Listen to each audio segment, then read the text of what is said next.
Hi guys, मेरा नाम है साहिल खन्ना और आज की वीडियो शुरू करते हैं। सबसे पहले न्यूज है जेप्टो की। तो भाई जेप्टो ने $2 बिलियन का फ्लिपकार्ट का ऑफर रिजेक्ट कर दिया है।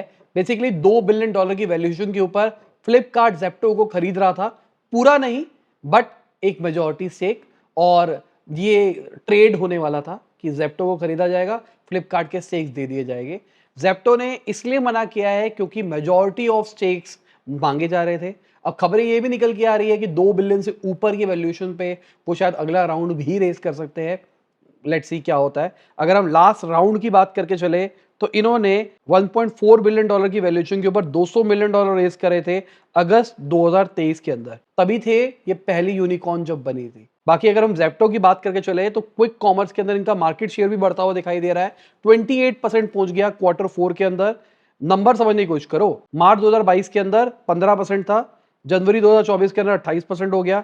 स्विगी की बात करके चले 52% मार्केट शेयर था, 32% पहुंच गया। ब्लिंकिट की बात करके चले 40% मार्केट शेयर था, 32% पहुंच गया। तो सिंपल सी बात, बाकी कॉम्पिटिटर्स घट रहे हैं, जेप्टो बढ़ता हुआ दिखाई दे रहा है। बट कहानी यह है, अभी भी बहुत बड़ा प्लेयर नहीं है, मतलब बहुत बड़ा मार्केट शेयर नहीं है। ब्लिंकिट बहुत बड़ा प्लेयर है। बाकी स्विगी ने एक बहुत स्मार्ट चीज भी करी है। स्विगी ने अपने इंस्टामार्ट और स्विगी मॉल को जोड़ दिया है। अब एक ही जगह पे ये दोनों चीजें ऑपरेट करती हुई दिखाई देगी। क्योंकि अगर हम जेप्टो की स्टोरी भी बात करके चले, उनका भी 15-20% जो सेल है ना, वो नॉन ग्रोसरी आइटम से आती है। तो इनको भी ऐसा लग रहा है नॉन ग्रोसरी से करके बड़ा बिजनेस बनाया जा सकता है। वीडियो में आगे चलने से पहले आपको याद देना चाहूंगा, अपने लाइक का बटन नहीं दबाया, लाइक का बटन दबा दो और चैनल को कर दो सब्सक्राइब। मैं ऐसे ही डेली बिजनेस न्यूज आपके लिए लाता रहता हूँ। बाकी शाम को भाई वीडियो आ रही है। अगर आप कपड़ा कारोबारी हो या कपड़े के अराउंड बिजनेस करना चाहते हो या आपके घर में कोई कुर्ती वुर्ती बेचता है तो भाई मजा आ जाएगा वीडियो के अंदर। फैशन शोज जो होते हैं ना, लाख रुपए से शुरू होते हैं। लाख रुपए में फैशन शो हो जाता है जिसमें आपका फोटोशूट भी हो जाएगा, मॉडल की भी टेंशन नहीं है, मेकअप भी हो जाएगा। जबरदस्त तरीका है। वीडियो देखना, समझ में आएगा कि क्या है। एक फाउंडर आ रहे हैं हमारे साथ में, जिनके साथ बैठ के हम इसी चीज के बारे में डिस्कस करेंगे। अगली खबर कैंपा कोला की है, जो रिलायंस ने पिछले साल खरीदी थी 22 करोड़ की। तो भाई उन्होंने 400 करोड़ की सेल करी है अपने पहले साल के अंदर। रिलायंस के कंज्यूमर प्रोडक्ट्स ने 3000 करोड़ की सेल करी है। कैंपा कोला समझने की कोशिश करो, 22 करोड़ में खरीदा गया, 400 करोड़ की सेल हो गई, 10% ही मार्जिन मान के चलो तो 40 करोड़ बनता है। एक साल के अंदर ही पैसा रिकवर कर दिया है मुकेश अंबानी ने। और आपको ग्रोथ समझाता हूं कि रिटेल की कितनी बड़ी ग्रोथ हो रही है। अगर हम इमामी की बात करके चले तो उनको 50 साल लग गए 3400 करोड़ की सेल तक पहुंचते पहुंचते। अगर हम कोलगेट इंडिया की बात करके चले तो उनको 80 साल लग गए 5226 करोड़ की सेल पहुंचने में। और भाई ये तो आग लगा रहे। अब ये भी हो सकता है कि देखो, ये थोड़ा सा अनफेयर बात भी है कि रिलायंस एक मॉडर्न जमाने के अंदर ग्रो कर रहा है, जहां पर मुकेश अंबानी उसको बैक करते हैं, तो पैसा दबा के लगाया जा रहा है और बहुत ही तेजी से ग्रो किया जा रहा है। बाकी स्मार्ट की बात करके चले तो टाटा ग्रुप ने भी एक स्मार्ट चॉइस लिए है। जेएलआर कार्स को वो न्यू गवर्नमेंट की पॉलिसी के अंदर इंडिया में लाने वाले हैं। बेसिकली गवर्नमेंट ने रिसेंटली कहा था अगर कोई $500 मिलियन इंडिया के अंदर इन्वेस्ट करता है तो जो इंपोर्ट ड्यूटी उसको घटा दिया जाएगा। 100% जो लगती है उसको 15% पे लाया जाएगा। इसका मतलब अगर आप जेएलआर की गाड़ी लेने का प्लान कर रहे हैं तो वेट फॉर सम टाइम, बहुत सस्ती मिल सकती है। बहुत सस्ती मतलब मजा आ जाएगा भाई। ये तो 100% ड्यूटी, मतलब अगर कोई इस टाइम पे 60 लाख रुपए की गाड़ी मिल रही है या 1 करोड़ की गाड़ी मिल रही है, अब उस पर 15% ही ड्यूटी लगेगी। नाइस, पर उनके लिए अच्छा है जिनको लेनी है। अगली खबर इन्फोसिस की है। तो उनके Q4 के रिजल्ट निकलते हुए आए हैं। रेवेन्यू फ्लैट रहा है बट प्रॉफिट 30% बढ़ता हुआ दिखाई दिया है। अब रेवेन्यू फ्लैट के चक्कर में शायद मार्केट शेयर थोड़े से घटते हुए दिखाई दिए। विप्रो की बात करके चले तो Q4 का उनका भी रिजल्ट निकला है। रेवेन्यू फ्लैट है, प्रॉफिट 8% नीचे है। तो अब समझो ना, एक साइड पे दूसरी कंपनी है जो रेवेन्यू फ्लैट है पर प्रॉफिट बढ़ता हुआ दिखाई दिया है, बट विप्रो का प्रॉफिट भी घटता हुआ दिखाई दिया है। This is not right. अगर हम बजाज ऑटो की बात करके चले तो उनका प्रॉफिट 35% बढ़ता हुआ दिखाई दिया है और रेवेन्यू भी 29% बढ़ता हुआ दिखाई दिया है, बट मार्केट प्राइस घटा है, शेयर प्राइसेस घटे हैं। पता नहीं क्यों।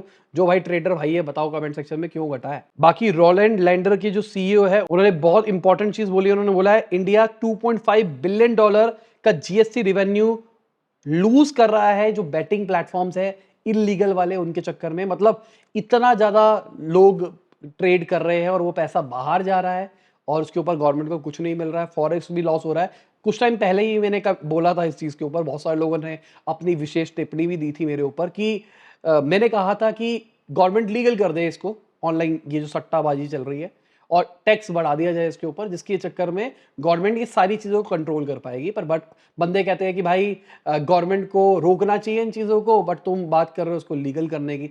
सिंपल सी बात, नहीं रुकेगी ये चीज़ें, ठीक है। दूसरी चीज़, ये जो पैसा आ रहा है ये कहाँ जा रहा है, कौन लगा रहा है, कैसे ट्रेस होके जा रहा है। अगर इसको लीगल कर दिया जाए तो सब कुछ ट्रेस हो जाएगा।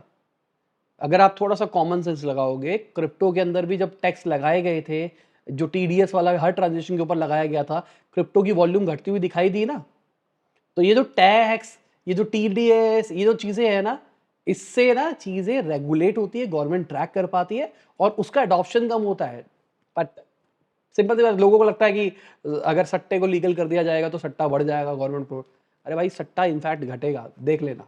बट बाकी पता नहीं करा जाएगा या नहीं करा जाएगा। अगली खबर, एक एग्रीटेक स्टार्टअप है इकोजेन करके, उन्होंने $300 मिलियन रेस किए हैं इक्विटी और डेट की फॉर्म में। कंपनी का यह कहना है कि उनका जो रेवेन्यू है वो 5x बढ़ता हुआ दिखाई दिया है पिछले 2 सालों के अंदर, और प्रॉफिट भी 3 गुना बढ़ता हुआ दिखाई दिया है। अगली खबर नथिंग फोन की है, तो उन्होंने चैट जीपीटी को एज अ असिस्टेंट यूज करने का ऑप्शन निकाल दिया है, उनके जो नए बर्ड्स निकाले गए हैं। और बहुत बढ़िया और बहुत इंपॉर्टेंट चीज है, अगर आपका फोन अलाउ करेगा तो आप जो बेसिक असिस्टेंट होता है उसके अंदर चैट जीपीटी का यूज कर पाओगे। ओ भाई, मतलब यही तो मैं चीज चाहता था। अब कहानी ये है कि अब गूगल और जो हमारे एप्पल सीरी है वो सबके सब अगर अपने असिस्टेंट के अंदर भी एआई ढंग से इंटीग्रेट टाइम पे कर ले तो उनको भी बेनिफिट हो सकता है। वरना नेक्स्ट डायरेक्शन तो यही दिखाई दे रही है कि असिस्टेंट चेंज करने का कहीं ना कहीं ऑप्शन आ जाएगा, जहाँ पे हम चैट जीपीटी को एज असिस्टेंट यूज कर पाएंगे। फिर सबके सब असिस्टेंट की गेम में रोते रहेंगे और ये बड़ा प्लेयर बन के रह जाएगा। अगली खबर, ओरिनो प्रो करके एक कंपनी है, उन्होंने आर्या एआई को $16.5 मिलियन के अंदर खरीदा है, और ये ऑल कैश डील है, पूरा पैसा देके खरीदा गया है। बहुत अच्छी चीज है। बाकी अगर हम मेटा की बात करके चले, उन्होंने अपना लामा 3 मॉडल निकाल दिया है और कहा जा रहा है कि भाई ये सबसे इंटेलिजेंट एआई असिस्टेंट हो सकता है। एक 8 बिलियन पैरामीटर के ऊपर निकाला गया है और एक 70 बिलियन पैरामीटर के ऊपर निकाला गया है। कहा तो ये जा रहा है जेमिनी का 1.5 चैट जीपीटी से सबसे पावरफुल है। बाकी यूज करके मैं आपको बताऊंगा कि कैसा है कैसा नहीं है। अगली खबर, रोलेक्स के जो सीईओ है उन्होंने बोला है कि भाई घड़ियों को एज ए इन्वेस्टमेंट ट्रीट करना बंद करो। मेरे बहुत सारे लोगों की वीडियो भी देखी थी कि भाई रोलेक्स ले लो, अपने आप बढ़ती रहती है। मेरे पास भी रोलेक्स है, मेरे पास रोलेक्स है 2011 में ली थी मैंने, शायद 11 या 12 के अंदर ली थी। मैंने कभी रेट भी नहीं पूछा उसका कि कितना है कितना नहीं है, और मैं अभी स्मार्ट वॉच पहनता हूँ, वो घड़ी घर पे पड़ी हुई है। बट लोग इन्वेस्टमेंट ट्रीट कर रहे हैं कि भाई फ्यूचर में बेच देंगे। पर पिछले कुछ टाइम में कोविड में घड़ियों के रेट बढ़े थे आफ्टर मार्केट के अंदर, बट कोविड के बाद में उसके रेट घटे हैं। तो अभी रिसेंटली रेट घटने के ऊपर रोलेक्स के सीईओ ने बोला है कि भाई इन्वेस्टमेंट की तरह ट्रीट मत करो इन घड़ियों को। और मुझे भी लगता है नेक्स्ट अगर कुछ होगा ना, तो इन घड़ियों के साथ में ही रोलेक्स जुड़ के कुछ कर पाएगा। कर दे तो ज़्यादा अच्छा, मतलब मैं पर्सनल लेवल पे यही चाहता हूँ। बाकी अगर हम नेटफ्लिक्स की बात करके चले तो Q1 का रिजल्ट आ गया है। 9.33 मिलियन पेड सब्सक्राइबर्स हो गए हैं उनके। एनालिस्ट ने तो बहुत कम सोचा था, बट उससे बहुत ज्यादा बढ़ते हुए दिखाई दी है। अगली खबर नोकिया की है, तो Q4 की उनकी सेल घटती हुई दिखाई दी है। उनकी जो सेल्स है वो 69% घटी है, और बहुत बड़ा रीजन है नोकिया के फोन्स भाई अभी कुछ इनोवेट नहीं कर रहे हैं, और कुछ नहीं करोगे तो कुछ होगा नहीं। बाकी सिंपल सी मार्केट शेयर का गेम है ना, जल्दी जल्दी चीज़ें लाओ, जल्दी जल्दी चीज़ें लाओ, चीज़ें हो जाएगी। अभी कहा जा रहा है कि 8 Gen 4 आ रहा है स्नैपड्रैगन का। अगर कोई उसमें जल्दी आएगा तो सिंपल सी बात, वो जल्दी अडॉप्ट करेगा मार्केट को। अगली खबर क्रेड की है, तो क्रेड को पेमेंट एग्रीगेटर का लाइसेंस मिल गया है रिजर्व बैंक ऑफ इंडिया से।